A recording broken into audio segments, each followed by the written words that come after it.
9 മാസം നിന്നെ വഹിച്ച ജനനിയോർത്ത ക്രോധദണ്ഡി ഞങ്ങളിൽ നിന്നും നീക്കുക നാഥ. പിതാവിനും പുത്രനും പരിശുദ്ധ റൂഹായ്ക്കും സ്തുതി, ആദ്യം മുതൽ എന്നും എന്നേക്ക് തന്നെ. ആമീൻ. അനുഗ്രഹിക്കപ്പെട്ട ദൈവജനമേ, പരിശുദ്ധ സുറിയാനി സഭയിൽ ദൈവമാതാവായ വിശുദ്ധ മറിയാമിനെ അനുസ്മരിച്ചുകൊണ്ട് 5 പെരുന്നാളുകൾ നടത്തുന്നുണ്ട്. വചനിപ്പ് പെരുന്നാൾ, ശൂനോയോ പെരുന്നാൾ, ദൈവമാതാവിൻ്റെ പുകഴ്ച പെരുന്നാൾ, വിത്തുകൾക്ക് വേണ്ടിയുള്ള ദൈവമാതാവിൻ്റെ പെരുന്നാൾ, കതിരുകൾക്ക് വേണ്ടിയുള്ള ദൈവമാതാവിൻ്റെ പെരുന്നാൾ. ഇതിൽ ശൂനോയോ പെരുന്നാളിലേക്ക് നാം അടുത്തു വന്നിരിക്കുന്നു. ദൈവമാതാവായ വിശുദ്ധ മറിയാമിന് വലിയ സ്ഥാനം സഭാപിതാക്കന്മാർ നൽകിയിട്ടുണ്ട്. എഫേസസിൽ വെച്ച് നടന്ന പൊതുസുനോദോസ് AD 431 തിയോട്ടോക്കോസ് ദൈവമാതാവെന്ന വലിയ സ്ഥാനം നൽകി ആദരിച്ചു. സുറിയാനി സഭയുടെ പരിശുദ്ധ പാത്രിക്കീസായിരുന്ന മോർ ഇഗ്നാത്തിയോസ് സെവേറിയോസ് പാത്രിക്കീസ് ബാവയാണ് മറിയാം സംശയം കൂടാതെ ദൈവമാതാവെന്ന് എല്ലായ്പ്പോഴും പ്രസംഗിച്ചു കൊണ്ടിരുന്നത്. തുടർന്നും ആദിമ സഭാപിതാക്കന്മാരുടെ രചനകളിലും അവരുടെ പ്രബോധനങ്ങളിലുമെല്ലാം ദൈവമാതാവിൻ്റെ സ്ഥാനത്തെക്കുറിച്ച് സവിസ്തരം പ്രതിപാദിക്കുന്നുണ്ട്. 4-ാം നൂറ്റാണ്ടിൽ ജീവിച്ചിരുന്ന പരിശുദ്ധാത്മാവിൻ്റെ കിന്നരം എന്നറിയപ്പെട്ട മോർ അഫ്രയും മാതാവിനെക്കുറിച്ച് ഇപ്രകാരം പറഞ്ഞിരിക്കുന്നു. മനുഷ്യാവതാര ഗീതങ്ങൾ 11-ാം അധ്യായം 6-ാമത്തെ ഖണ്ഡികയിൽ നിന്റെ മാതാവ് ഒരു അത്ഭുതമാകുന്നു, കർത്താവ് അവളിൽ കടന്ന് ദാസനായി തീർന്നു എന്ന് രേഖപ്പെടുത്തിയിരിക്കുന്നു. തുടർന്നുള്ള ഖണ്ഡികയിൽ നിന്റെ മാതാവിൻ്റെ ഉദരം ക്രമങ്ങളെയെല്ലാം കീഴ്മേൽ മറിച്ചു എന്നും അവിടെ രേഖപ്പെടുത്തിയിട്ടുണ്ട്. പരിശുദ്ധാത്മാവിൻ്റെ കിന്നരമായ മോർ അഫ്രൈമിൻ്റെ ഈ ഗീതം ആദിമസഭയിൽ മാതാവിന് നൽകിയ പ്രാധാന്യത്തെക്കുറിച്ചാണ് രേഖപ്പെടുത്തിയിരിക്കുന്നത്. മാതാവ് ഒരു അത്ഭുതമാകുന്നു. അനുഗ്രഹിക്കപ്പെട്ടവരെ, എങ്ങനെയാണ് ദൈവത്തിൻ്റെ സൃഷ്ടിയായ മറിയാം ഒരു അത്ഭുതമായി മാറുന്നത്? പരിശുദ്ധ സുറിയാനി സഭ ഇപ്രകാരമാണ് അനുസ്മരിക്കുന്നത്. പ്രാർത്ഥിക്കുവാനായിട്ട് ദൈവത്തിന് മുന്നിൽ നിൽക്കുമ്പോഴാണ് സുവാർത്തദൂതനായ ഗബ്രിയേൽ മാലാഖ പ്രത്യക്ഷപ്പെടുന്നത്. എപ്പോഴും ദൈവത്തോടു കൂടെയായിരുന്ന ഒരു കന്യകയെയാണ് കാണുവാൻ സാധിക്കുന്നത്. വിശുദ്ധ ലൂക്കോസിൻ്റെ സുവിശേഷം 1-ാം അധ്യായം 28-ാം തിരുവചനം, കൃപ നിറഞ്ഞവളെ നിനക്ക് സമാധാനം, സ്ത്രീകളിൽ അനുഗ്രഹിക്കപ്പെട്ടവളെ കർത്താവ് നിന്നോട് കൂടെ ഉണ്ട്. സുവാർത്തദൂതനായ ഗബ്രിയേൽ മാലാഖ മറിയാമിൻ്റെ അടുക്കിലേക്ക് അയക്കപ്പെട്ടു. ദൈവത്തിൻ്റെ നിയോഗം അവളെ അറിയിക്കുക എന്നുള്ളതായിരുന്നു ഗബ്രിയേൽ മാലാഖയുടെ ആഗമന ഉദ്ദേശം. ആ ആഗമന ഉദ്ദേശം വെളിപ്പെടുത്തുന്നത് ഒരു വലിയ അഭിവാദനത്തിൽ കൂടിയാണ്. കൃപ നിറഞ്ഞവളെ നിനക്ക് സമാധാനം, സ്ത്രീകളിൽ അനുഗ്രഹിക്കപ്പെട്ടവളെ കർത്താവ് നിന്നോട് കൂടെയുണ്ട്. കൃപയാൽ നിറഞ്ഞ ദൈവത്തിൻ്റെ അനുഗ്രഹത്താൽ നിറഞ്ഞവളായ ഒരു കന്യകയാണ് ലൂക്കോസിൻ്റെ സുവിശേഷം അവിടെ നമ്മെ വരച്ച് കാണിക്കുന്നത്. ദൈവത്തിൽ നിന്ന് കൃപയും അനുഗ്രഹവും ലഭിച്ചൊരു കന്യക, മാതാവ് ഒരു അത്ഭുതമാകുന്നത് ഇവിടെയാകുന്നു. ഒരു സൃഷ്ടിക്ക് ദൈവത്തിൻ്റെ കൃപയും അനുഗ്രഹവും ലഭിക്കുക എന്ന് പറഞ്ഞാൽ ആ സൃഷ്ടി ശ്രേഷ്ഠമായി തീരുകയാണ്. അനുഗ്രഹിക്കപ്പെട്ടവരെ, ഓരോ മനുഷ്യജന്മവും അത്ഭുതത്തിൻ്റെ തലങ്ങളിലേക്ക് ഉയരണമെങ്കിൽ ദൈവത്തോടു കൂടെ ആയിരിക്കണമെന്ന് ഇതാ ഈ സംഭവം നമ്മെ ഓർമ്മപ്പെടുത്തുകയാണ്. അവിടെയും തീർന്നില്ല. തുടർന്നുള്ള അഭിവാദനത്തിൽ മറിയാമിന് ഒത്തിരി അനുഗ്രഹങ്ങളും നിയോഗങ്ങളുമാണ് ഗബ്രിയേൽ മാലാഖയിലൂടെ ലഭിക്കുന്നത്. നീ ഗർഭം ധരിച്ചൊരു പുത്രനെ പ്രസവിക്കും, അവന് യേശു എന്ന് പേർ വിളിക്കണം, അവൻ അത്യുന്നതനാകും.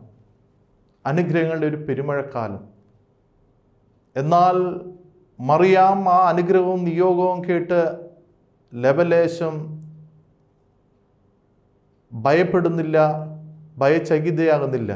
പക്ഷേ അവളുടെ മനസ്സ് പതറിയിട്ടുണ്ട് എന്ന് തുടർന്നുള്ള ചോദ്യം ഓർമ്മപ്പെടുത്തുന്നു. ഗബ്രിയേൽ മാലാഖയോട് ചോദിക്കുന്നുണ്ട്, ഞാൻ പുരുഷനെ അറിഞ്ഞിട്ടില്ലാതിരിക്കുക ഇതെങ്ങനെ സംഭവിക്കും? മോശിക ന്യായപ്രമാണം അനുസരിച്ച്, യഹൂദ പാരമ്പര്യമനുസരിച്ച് ഒരു കന്യക ഗർഭം ധരിച്ചാൽ കല്ലെറിഞ്ഞ് കൊല്ലണമെന്നാണ് നിയമം. തീർച്ചയായിട്ടും മറിയാം പതറിപ്പോയതിൻ്റെ ഒരു ലക്ഷണമാണ് അവിടെ കാണുന്നത്. പക്ഷേ സ്വർഗത്തു നിന്ന് കൃപ ലഭിച്ചവളായ, ദൈവത്തിൻ്റെ അനുഗ്രഹത്താൽ നിറഞ്ഞവളായ മറിയാമിന് വീണ്ടും ദൈവത്തിൻ്റെ സന്നിധിയിൽ നയിക്കപ്പെട്ടവനായ ഗബ്രിയേൽ മാലാഖ വീണ്ടും ധൈര്യപ്പെടുത്തുകയാണ്. ലൂക്കോസിൻ്റെ സുവിശേഷം 1:35 പരിശുദ്ധാത്മാവ് നിന്റെ മേൽ വരും, അത്യുന്നതൻ്റെ ശക്തി നിന്നിൽ ആവസിക്കും. വീണ്ടും ഇതാ ദൈവത്തിൻ്റെ അനുഗ്രഹം. കൃപ നിറഞ്ഞവളായി, ദൈവത്തിൻ്റെ അനുഗ്രഹത്താൽ നിറഞ്ഞവളായ മറിയാമിനോട് വീണ്ടും ദൈവത്തിൻ്റെ വാഗ്ദത്തം, പരിശുദ്ധാത്മാവ് നിന്റെ മേൽ വരും, അത്യുന്നതൻ്റെ ശക്തി നിന്നിൽ ആവസിക്കും. ദൈവം കൂടിയിരിക്കുന്ന ഒരു കന്യകയായ മറിയാമിനെയാണ് നാം ഇവിടെ കാണുന്നത്. പരിശുദ്ധാത്മാവിൻ്റെ കിന്നരമായ മോർ എഫ്രൈം പാടുന്നതായ ആ ഗീതം ഇവിടെ വീണ്ടും പൂർണ്ണമാകുകയാണ്. നിന്റെ മാതാവ് ഒരു അത്ഭുതമാകുന്നു. Mother Mary is a miracle. മാതാവ് ഒരു അത്ഭുതമാകുന്നു. അനുഗ്രഹിക്കപ്പെട്ടവർ, എത്രമാത്രം ശ്രേഷ്ഠമായ നിയോഗമാണ് മറിയാമിന് ലഭിക്കുന്നത്. എത്രയോ ശ്രേഷ്ഠമായ അനുഗ്രഹങ്ങളാണ് മറിയാമിന് ലഭിക്കുന്നത്. പ്രാർത്ഥിക്കുവാനായിട്ട് ദൈവത്തിൻ്റെ മുന്നിൽ നിൽക്കുന്ന കന്യകയെ ഇതാ ദൈവം കാണുന്നു, വലിയ നിയോഗത്തിനായി തിരഞ്ഞെടുക്കുന്നു. എന്നാൽ ഇതിന് മറ്റൊരു വശമുണ്ട്. കൃപ നിറഞ്ഞവളായി, അനുഗ്രഹിക്കപ്പെട്ടവളായി, പരിശുദ്ധാത്മാവ് നിറഞ്ഞവളായി, മഹോന്നതൻ്റെ ശക്തി ഉള്ളിൽ വസിച്ചവളായ മറിയാമിനെ കാത്തിരുന്നത് ഒത്തിരി പ്രതിസന്ധികളാണ്. ഒന്നാമത്തെ പ്രതിസന്ധി ഞാൻ ഓർമ്മപ്പെടുത്തി. മോശിക ന്യായപ്രമാണം അനുസരിച്ച് കൊല്ലപ്പെടാം, സമൂഹത്തിൽ പരിഹാസപാത്രമായി തീരാം. ഒരു കന്യകയുടെ ജീവിതത്തിൽ കാണാവുന്ന സമാനതകളില്ലാത്ത പ്രതിസന്ധികൾ മറിയാമിന് അഭിമുഖീകരിക്കേണ്ടി വന്നേക്കാം. ഇതൊരു മറ്റവശമാണ്. എന്നാൽ അവിടെ മറിയാം വീണ്ടും കർത്താവിൻ്റെ മുമ്പിൽ, ദൈവത്തിൻ്റെ മുൻപിൽ തന്നെ തന്നെ സമർപ്പിക്കുന്നു. ലൂക്കോസിൻ്റെ സുവിശേഷം 1:38 ഇതാ ഞാൻ കർത്താവിൻ്റെ ദാസി, നിന്റെ വചനം പോലെ ഭവിക്കട്ടെ. അനുഗ്രഹിക്കപ്പെട്ടവരെ, ഈ താഴ്മ മറിയാമിൻ്റെ ജീവിതത്തിന് വലിയ സ്ഥാനം നൽകുന്നു. അതുകൊണ്ടാണ് പരിശുദ്ധാത്മാവിൻ്റെ കിന്നരമായ മോർ എഫ്രൈം സുവ്യക്തമായി പറയുന്നത്, നിന്റെ മാതാവിൻ്റെ ഉദരം ക്രമങ്ങളെ കീഴ്മേൽ മറിച്ചു. ഭൗതിക ലോകത്ത് ഇത് കാണുവാൻ വളരെ പ്രയാസമാണ്. അനുഗ്രഹങ്ങൾ ലഭിക്കുമ്പോൾ, ദൈവത്തിൽ നിന്ന് വലിയ കൃപകൾ ലഭിക്കുമ്പോൾ അഹങ്കാരത്തിലേക്ക് ഉയരുന്ന മനുഷ്യർക്ക് പകരം ഇതാ താഴ്മയോടെ, തൻ്റെ മുന്നിൽ മരണമെന്ന പ്രതിസന്ധിയുണ്ട്, തൻ്റെ മുന്നിൽ പരിഹാസപാത്രം ആകുമെന്നുള്ള വലിയ തിക്താനുഭവങ്ങൾ മുന്നിലുണ്ട്. പക്ഷേ പരിശുദ്ധാത്മാവിൻ്റെ ശക്തിയാൽ മഹോന്നതൻ അവളിൽ പ്രസാദിച്ചപ്പോൾ ആ വലിയ നിയോഗം മറിയാം ഏറ്റെടുക്കുകയാണ് താഴ്മയോടെ. ഇതാ ഞാൻ കർത്താവിൻ്റെ ദാസി, അവിടുത്തെ വചനം പോലെ ഭവിക്കട്ടെ. അനുഗ്രഹിക്കപ്പെട്ടവരെ, മാതാവ് ഒരു അത്ഭുതമാകുന്നു. ഒരു വശത്ത് കൃപകളും അനുഗ്രഹങ്ങളും ലഭിക്കുമ്പോൾ മറുവശത്ത് തന്നെ കാത്തിരുന്നതായ പ്രതിസന്ധികൾ അത് തരണം ചെയ്യുവാൻ തക്കവണ്ണം ഇതാ താഴ്മയുള്ളവളായി തൻ്റെ നിയോഗത്തെ ഏറ്റുവാങ്ങുന്നു. ഒരു സമ്പൂർണമായ സമർപ്പണം, ഒരു വിധേയത്വം, ഇതാണ് മാതാവിൽ നാം ദർശിക്കുന്നത്. മാതാവ് ഒരു അത്ഭുതമാകുന്നു. അനുഗ്രഹിക്കപ്പെട്ടവരെ, ദൈവത്തിൽ നിന്ന് ലഭിച്ചതായ കരുണകളും കൃപകളും അനുഗ്രഹങ്ങളും എല്ലാം തൻ്റെ ജീവിതത്തിൽ ഉടനീളം കാത്തു സൂക്ഷിക്കുന്ന മറിയാമിനെയാണ് വിശുദ്ധ വേദപുസ്തകത്തിൽ കാണുവാൻ സാധിക്കുന്നത്. ചാർച്ചക്കാരിയ എലിശുബ കൂടി വാർദ്ധക്യത്തിൽ ഗർഭം ധരിച്ചിരിക്കുന്ന മനസ്സിലാക്കിയ മറിയാം ബന്ധപ്പെട്ട് മലനാട്ടിൽ എലിശുബായെ കാണുവാൻ പോകുന്നു. തീർന്നില്ല, ക്രൂശിൻ്റെ ചുവട് വരെ, ഗോകുൽത്താ മലമുകൾ വരെ തൻ്റെ മകനെ അനുധാവനം ചെയ്യുന്ന ഒരമ്മ. പ്രതിസന്ധികളേറെ ഉണ്ടായിരുന്നു. ഒന്നാമത്തെ പ്രതിസന്ധി യൗസേപ്പ് മറിയാമിനെ സ്വീകരിക്കുമോ ഇല്ലേ എന്നുള്ള പ്രതിസന്ധിയാണ്. മത്തായിയുടെ സുവിശേഷം 1-ാം അധ്യായത്തിൽ കാണുന്നുണ്ട്. രഹസ്യമായിട്ട് യൗസേപ്പ് മറിയാമിനെ ഉപേക്ഷിക്കുവാൻ തീരുമാനിച്ചു. എന്നാൽ മാലാഖ പ്രത്യക്ഷപ്പെട്ടു. മത്തായിയുടെ സുവിശേഷം 1-ാം അധ്യായം 20-ാം വാക്യം. ദാവീദിന്റെ പുത്രനായ യൗസേപ്പ്, നീ ഭയപ്പെടേണ്ട, നിന്റെ ഭാര്യയായ മറിയാമിനെ സ്വീകരിക്കുവാനായിട്ട് ഭയപ്പെടേണ്ട എന്ന് പറഞ്ഞ് മാലാഖ യൗസേപ്പിനെ ധൈര്യപ്പെടുത്തുന്നു. യൗസേപ്പ് അത് സ്വീകരിക്കുന്നു.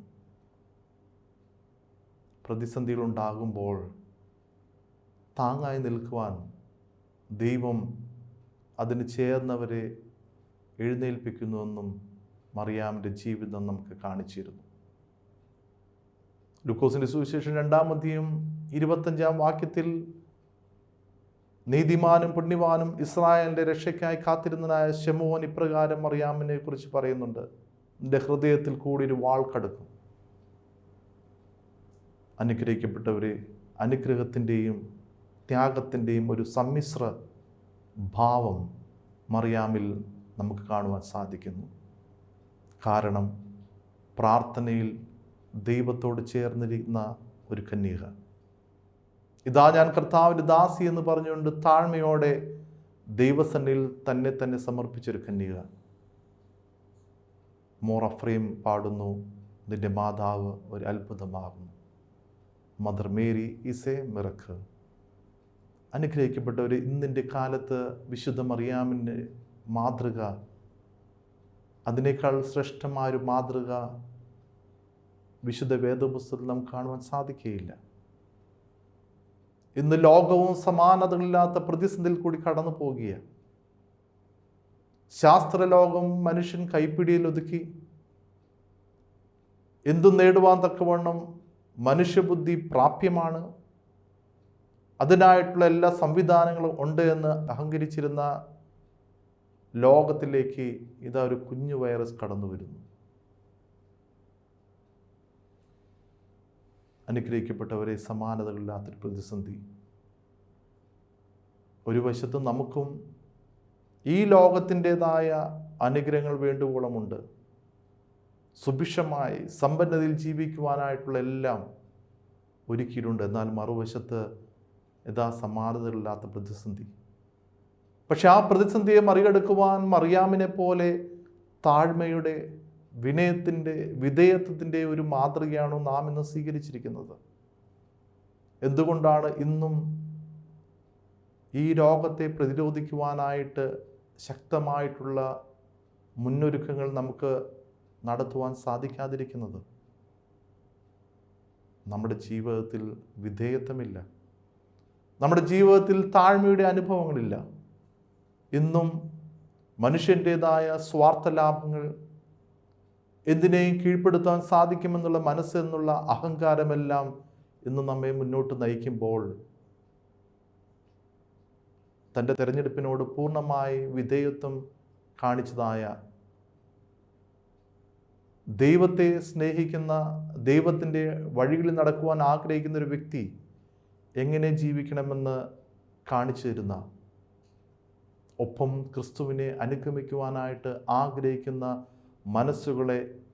മനസ്സുകളും എങ്ങനെ ഒരുങ്ങണമെന്ന് ബോധ്യപ്പെടുത്തുന്ന ഒരു മാതൃക വിശുദ്ധ മറിയാമിൻ്റെ മാതൃകയേക്കാൾ വലുതായിട്ട് ഒന്നുമില്ല.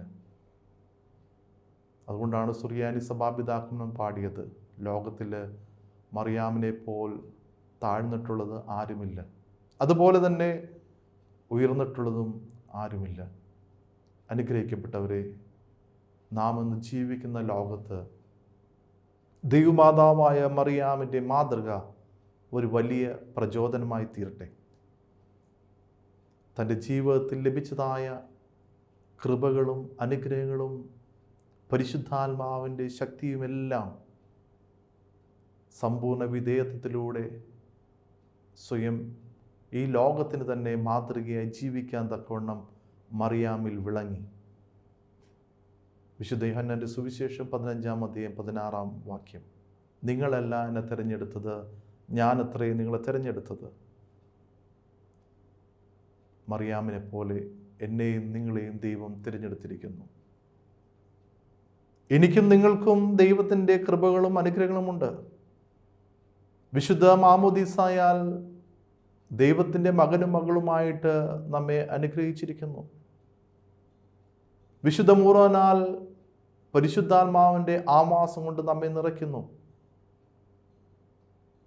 എന്നാൽ മറുഭാഗത്ത് മറിയാം ദൈവസന്നിധിയിൽ താഴ്മയുള്ളവളായി തന്നെ തന്നെ സമർപ്പിച്ചതുപോലെ, ഇതാ ഞാൻ കർത്താവിൻ്റെ ദാസൻ എന്ന് പറഞ്ഞുകൊണ്ട് നമ്മെ സമർപ്പിക്കുവാൻ സാധിക്കുമോ? തൻ്റെ ജീവിതത്തിലുണ്ടായ എല്ലാ പ്രതിസന്ധികളെയും ആ ദൈവാശ്രയ ബോധത്തിൽ അഭിമുഖീകരിക്കുവാൻ മറിയാമിനെ പോലെ നമുക്ക് സാധിക്കുമോ? അതുകൊണ്ടാണ് ഞാൻ സുവ്യക്തമായിട്ട് പറഞ്ഞത്, ക്രിസ്തുവിനെ അനുഗമിക്കുന്ന, ദൈവത്തോട് ചേർന്ന് നിൽക്കുന്ന ഒരു വ്യക്തിക്ക് ഈ ലോക ജീവിതത്തിൽ മാതൃകയായി മറിയാമിൻ്റെ ജീവിതത്തേക്കാൾ വലുതായിട്ട് ഒന്നും വിശുദ്ധ വേദപുസ്തകത്തിൽ കാണുവാൻ സാധിക്കുകയില്ല. ഈശോനോയ പെരുന്നാൾ, ദൈവമാതാവിൻ്റെ വാങ്ങിപ്പ് പെരുന്നാൾ,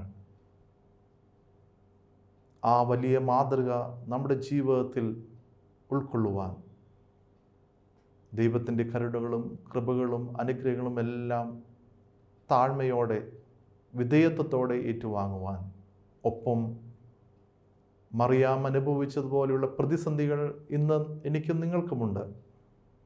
വ്യക്തി ജീവിതത്തിലുണ്ട്, സാമൂഹ്യ ജീവിതത്തിലുണ്ട്.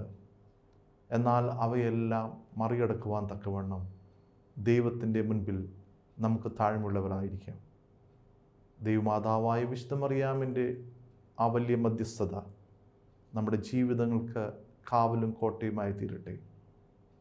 ഇന്ന് ലോകം അഭിമുഖീകരിക്കുന്ന സമാനതകളില്ലാത്ത ഈ പ്രതിസന്ധി എപ്രകാരമാണോ മറിയാം അത് അഭിമുഖീകരിച്ച് അതിനെ മറികടന്നത്, താഴ്മയോടെ ആ താഴ്മയിൽ നമ്മുടെ ജീവിതത്തെ മുന്നോട്ട് നയിക്കാം.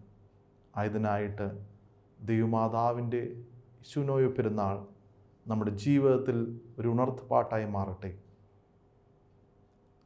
മറിയാമിനെക്കുറിച്ചുള്ള ഒരു പാട്ടുണ്ട്, മോസേവേറിയോസിൻ്റെ മാനീസും. ആദ്യമായിട്ട് ചരിത്രത്തിൽ കാണുന്നതായൊരു പാട്ടാണെന്ന് വേദശാസ്ത്രജ്ഞന്മാർ അതിന് രേഖപ്പെടുത്തിയിരിക്കുന്നു. ആ ദൈവമാതാവായ വിശുദ്ധ മറിയാമിൻ്റെ ഓർമ്മകൾ നമ്മുടെ ജീവിതത്തിന് പുതിയ ദിശാബോധം നൽകട്ടെ. ദൈവമാതാവായ വിശുദ്ധ മറിയാമിൻ്റെ ഓർമ്മ അത് അനുഗ്രഹമായി തീരട്ടെ. തന്നെ പ്രസവിച്ച മാതാവിൻ്റെ വലിയ മധ്യസ്ഥത ഈ ലോകത്തിന് കാവലും കോട്ടയുമായി തീരട്ടെ. ദൈവം അനുഗ്രഹിക്കട്ടെ.